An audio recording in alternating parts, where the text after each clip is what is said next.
Hello, welcome back to another episode on Red Bull. If you enjoy my videos, please subscribe and leave a like. Let's get into the story now. Thanks everyone for the kind words and advice. I don't exactly know why I'm writing this. But now that the events are over and done and I've moved on, maybe it will help someone. In February 2018, I 30M discovered my 30F wife's affair. After we had been married for 3 years. I had a contract job that involved a lot of travel at times, but also allowed me to work from home when I was back. My wife had a very well-paying job as a director of a technical sales firm. We had what I would describe as a really good marriage. Although things had gotten a bit strained from my being away on work trips and her working longer and longer hours. Backstory. I met my wife, now ex, 5 years ago. At a mutual friend's barbecue. We struck up a conversion and had an instant chemistry. And quite honestly, I thought I was beating the odds being with such a beautiful and well-spoken woman. Somehow, she really liked me for my rough around the edges persona. Once we dating after a few weeks, we couldn't get enough of each other. And the clothes just flew off when we would meet at each other's apartments. We finally tied the knot after dating for 18 months. And moved into a big apartment. While saving for a house. After the first 3 years of marriage, things started changing. I still was crazy about her. But I noticed she would start arguments about little things. And she would get angry when I would bring up all the late hours and the work outings that had been more and more frequent. She would say it's part of paying the dues since she had been climbing the corporate ladder, or at least that was her excuse. She told me I had no right to question her, since I was gone for weeks at a time myself. I had told her I could certainly manage reducing my travel hours. And had actually only been going on trips maybe 3 to 4 days. Every 5 weeks or so. These arguments were very circular. And never had a resolution. As I look back, I had no idea my wife was in the midst of an affair. I would have never suspected a thing. Except for her continued late work hours and our dwindling sex life. I just attributed this to her being tired from work. However, my ego had taken a beating from being turned down frequently when trying to initiate sex. I didn't see the secretive texting that I read about. But then again, she had a company cell phone and she could have been using it. Since she spent a lot of time in our spare bedroom that she would use as a home office. It was around September of 2017 when Kathy started coming home after work. And then head off to a work engagement for the evening. This went from 1 evening a week to more than 3 evenings a week. I'm not that jealous by nature, but there is no way she would go unnoticed. And I know she would have to fend off some of the men at her office. She only seemed to be interested in work. But she was working with more male executives than female. My first suspicion of her cheating occurred a month before D-Day. She had stopped off at the store before coming home. She asked me to help with the groceries. While I was grabbing a couple bags from the back seat of her car, I noticed something pink glinting from just underneath the front passenger's seat. It was one of my wife's bras. I recognize it as hers, since she liked the ones from a particular apparel store. In retrospect, I now realize the reason for the red flag with the bra. When she gets in the mood, she always takes off her bra first. From underneath her clothes. I don't know exactly why. But I instantly just had a sinking feeling in my gut when I saw this. I could not rationalize what her bra was doing under the seat. I just left it there under the seat. It almost made me sick. And my heart must have been racing like crazy. Because when I returned to the kitchen with the bags, Kathy asked if I was okay. And that I looked like I had seen a ghost. I just brushed her comment off. I tried my best not to look angry or betrayed. But it took all I had to hide my feelings. That evening and the next, I decided to see if I could find out if she was involved with someone or not. I started thinking about all the clues I was missing. I had no proof except for the bra incident. We live in a fairly large city and her work is in a downtown office building. I kind of took my focus off of the affair idea for a bit and decided maybe I should give her more attention. One Friday after work, I made a nice dinner. Set up the dining table with nice plates, silverware, and candles. I bought a nice bottle of wine. And a bouquet of roses. She came breezing in after work as usual. I pointed out the dinner and everything I had prepared. She gave me a sad smile and told me she was sorry. But she had plans to meet up with her coworkers tonight at a local hangout. She said she could grab a quick bite with me before she left, but had to jump in the shower first. I think my insides flipped on me and I became completely speechless. I won't tell you what kind of rage I was feeling at that point. But I had finally had enough. While she was in the shower, I grabbed my company cell phone and planted it in her back seat. I had been thinking of this lately as a way I could track her location with my personal phone. I went in and dumped the meal in the trash along with the flowers. She came back after her shower dressed up and looking great as usual. She said, "Okay, let's eat." I told her never mind. Go out with your friends. She looked at me strangely and asked if I was mad. I said I'm disappointed by you never wanting to do anything together. She became angry and told me to quit acting like a child and that's something snarky about having a short fuse. I stood there, letting all this sink in and said, "Foolish me. I thought you'd like to spend the evening together. For once." She just smirked at me and left in a huff. I took out my other phone and started tracking my work phone. I saw her stop about 20 minutes away at the bar that she frequents with her work buddies. I decided to head out and locate her car. Sure enough, there it was in the parking lot of the bar. I sat across the street in my car waiting to see if I could see her. I felt so unlike myself. Like a stalker. But I rationalized I needed to at least satisfy my anxiety about her whereabouts. About an hour after I arrive, I see her coming out of the bar with a man. He looks like one of the execs I've seen from her work. He grabs her and pulls her close and kisses her. My stomach went into knots. My body went completely numb. They head over to another car and get in together. I do my best to follow them as the car pulls out. They travel about 10 minutes away to, you guessed it, a hotel.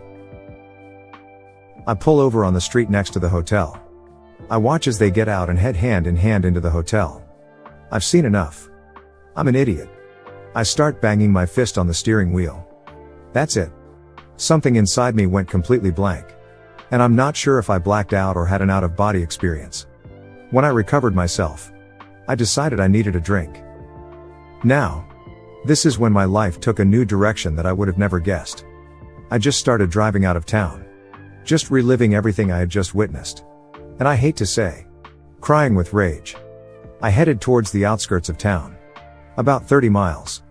I find a nice little bar and pull in. I find a seat at the bar and order a drink. I must have looked like death warmed over. Because the bartender female mentioned that I looked like someone took the wind out of my sails. I half smiled and said you could say that.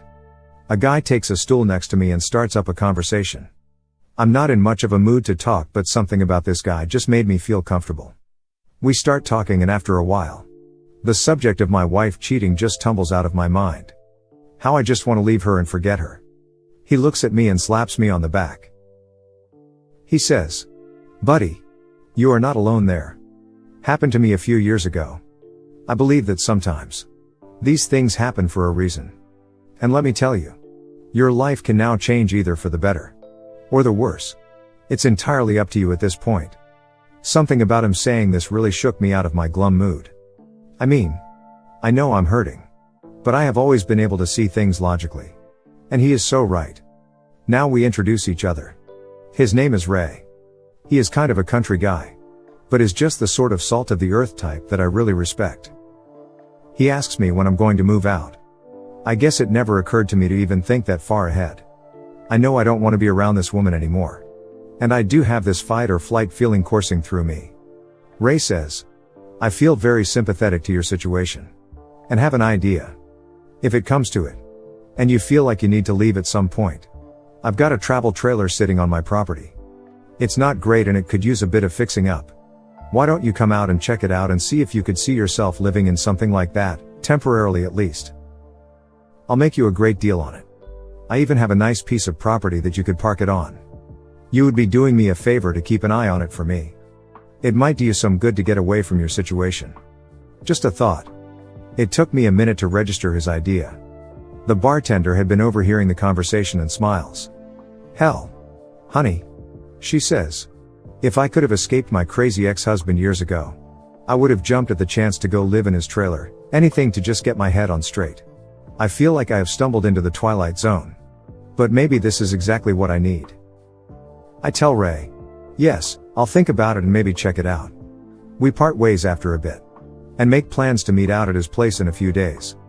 I started to feel like I have a little bit of perspective and a chance for getting out of what I believe is a nightmare, mixed in with a heavy heartache. One thing is for certain. There is no way I'll ever want to be with my wife again. Cheating is such a vile thing to me and has always been the one thing that I believe I would never tolerate. I got home after Kathy that night and sat on the couch. Kathy came out and asked me where I'd been. I turned to her and asked her where she had been. She says, "You know, I went to grab drinks." I asked her point blank, "Are you having an affair?" She looks a little startled but regains her composure and says, "No. Why would you ask me that?" I tell her I heard she may be involved with someone from work. She asks, "Who told you that?" I tell her someone that I know but would not divulge the name. She just tells me you are being ridiculous. And that I'm drunk and delusional. And asks me where I have been. I tell her out to a bar. To have some drinks with friends. She just stares at me. Wanting to ask me more. But just heads back to our bedroom and goes back to bed. I decided to sleep on the couch. Since I now have confirmation that she has been lying for months to me. I didn't sleep at all. And start picturing her with this guy in bed and I'm disgusted and hurt and feeling sorry for myself. However, I start thinking about Ray's trailer. It is almost a revelation. And the idea of it just made me feel better. I must have something wrong with me. But with the pain I was in, the fight or flight mode just instinctively kicked in. And the flight part won me over. The next morning, we don't speak much and go about the weekend as if nothing had happened. A few days later, I made plans to meet up with Ray. I met up at Ray's place. He owns a nice ranch and the trailer is actually really nice. About 26 and has all the necessities one needs to live in it. I had traveled with some friends in one back in college. During a spring break and really enjoyed it. I make Ray an offer on it. And he agrees to the price. I practically steal it from him. He gives me directions to his ranch property and I drive over to check it out. It is beautiful. Full of trees. Scrub brush. And it looks like there are nearby hiking and biking trails bordering it. It's near the foothills of some mountains and Ray has a small shack on a hill overlooking the property. With water and electricity for the trailer available. Ray will pull the travel trailer to the site and set it up for me. I tried to get Kathy to come clean during the next few weeks and all I get is gaslighting. I even point blank tell her that if I find out she is cheating, there is no going back. This has the opposite effect of driving her deeper into her affair fog. And blistering me in denials. The denial is so bad. It almost made me laugh. I have no physical proof of her cheating. And kick myself for not at least taking some photos of the two of them. As I go through this mental agony, I come to the conclusion that I want out of this marriage. Rather than let Kathy know how I feel about things now, I just start making plans. I started stealthily taking my belongings out of the apartment while she was at work. And moving them over to the trailer. This at least makes me feel like I'm taking action. I did notice a change in Kathy during this time. And has been acting nicely around me. But in my mind, too little. Too late. As she continued her little company outings after work, I decided I too needed a break. In fact, as she was heading out for the evening, I also got dressed around the same time. She looked at me and asked where I was going. I just said I was meeting up with some friends. She started to ask. And I just told her she didn't know them and she wouldn't enjoy all the shop talk. This is exactly what she would tell me when I would ask if I could join her at one of her office outings. She kind of had a hurt look on her face and says okay. Have a nice time. I said I definitely would. Between working on the trailer and meeting up with Ray at the bar, I have started to make more friends. In fact, it has led to some fun times with a great group of Ray's friends and family. And in case anyone asks, I decided I would moderate my drinking, so I don't develop any bad habits. It would be so easy to drown myself in pity. About this time frame, Kathy tells me she has to go on a trip for work the following week. I ask her who is all going and she tells me the executive team and some department heads. I just look at her and tell her I hope she has a really great time with her boyfriend. I kind of wish I hadn't said that. It started a lot of arguing back and forth. In a lot of ways. I wish I knew more about her AP. But as Ray put it to me, in the long run, it doesn't matter who the other guy is. It only matters that she decided to step out on you. She burned down the marriage. She can own it. Or deny it. But facts are facts. Brother. Damn. Ray should write this stuff down and publish it for the betrayed. Her work trip provided me with the opportunity to move the rest of my stuff out completely. So after Kathy left for her trip, I gathered everything I had left of any value. and put it in my vehicle. I'm not taking any furniture or the like. So it's just clothes. And work computers and equipment. Before I left, I had written a note that I was going to leave for her. But after rereading it, I decided I would just make it simple. I grabbed a piece of paper and wrote, "I hope it was worth it." I placed my wedding ring on top of the note sitting on the kitchen table. I felt a huge weight come off of me. I felt free. No more hiding the truth. I know I will have some baggage to deal with. And some hurt to get over. But I have time to heal now. I just need some space. And need to get her out of my life. As quietly and quickly as possible. I'm not proud that I never confronted her more or pulled a confession out of her. I never got to yell and scream and curse her after confessing. I had come to the conclusion in my mind that she didn't deserve me. She disrespected everything we had. Our future plans are history. We were saving for a house. And a future family. All of that is gone now. No going back. I don't owe her a damn thing. She can deal with the fallout. Aftermath. I didn't have an agenda at all. I didn't contact a lawyer or anything. I just wanted to get some clarity. I really enjoyed my new trailer. And the mountainous air was exactly what I needed.